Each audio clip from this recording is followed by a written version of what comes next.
बहुप्रतिष्ठित आणि बहुप्रतीक्षित असा मिसिंग लिंक सर्वसामान्यांसाठी आता खुला झालेला आहे। आपण ही थेट दृश्य पाहू शकतो। अवघ्या काही वेळापूर्वी महाराष्ट्राचे मुख्यमंत्री देवेंद्र फडणवीस, उपमुख्यमंत्री एकनाथ शिंदे आणि सुनेत्राताई अजितदादा पवार यांच्या हस्ते याचं लोकार्पण झालं। जवळपास 8 वर्षाच्या प्रतीक्षेनंतर आता हा जो रस्ता आहे तो प्रवाशासाठी खुला झालेला आहे। त्यामुळे मुंबईच्या दिशेने पुण्याकडे जाणारी जी वाहतूक आहे ती आता सुरळीत झाली असं म्हटलं तर गैर ठरणार नाही। आपण पाहतोय की आज सकाळपासूनच या मार्गावरती प्रचंड वाहतूक कोंडीचा सामना सर्वसामान्य मुंबईकरांना, नवी मुंबईकरांना आणि इतर जे पुण्याच्या दिशेने रवाना होतात त्यांना करावा लागला होता। मात्र जसं लोकार्पण झालं तसं हा रस्ता जो आहे तो आता खुला करण्यात आलेला आहे। मी सध्या बोगदा क्रमांक 1 मध्ये आहे, ज्या ठिकाणाहून ही वाहतूक जी आहे ती कशा पद्धतीनं सुरळीत झाली आहे त्याची थेट दृश्य जी आहे ती आपण पाहतोय। पहिल्या इंटरचेंजला आपण थांबलेलो आहे आणि या ठिकाणाहून जे मुंबईच्या दिशेनं, पुण्याच्या दिशेनं जे प्रवासी चालले आहेत त्यांची दृश्य आपण पाहतोय।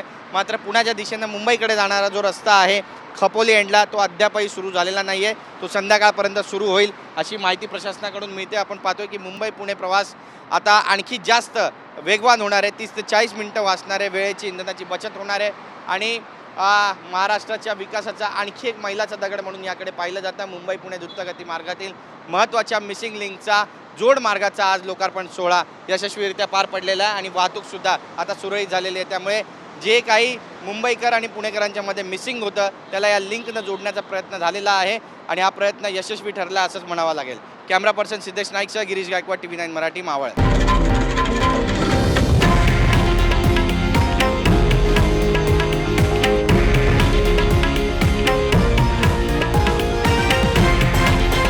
हे आहे देशातील नंबर 1 न्यूज नेटवर्क आणि आपण पाहत आहात TV9 मराठी, एकमेव।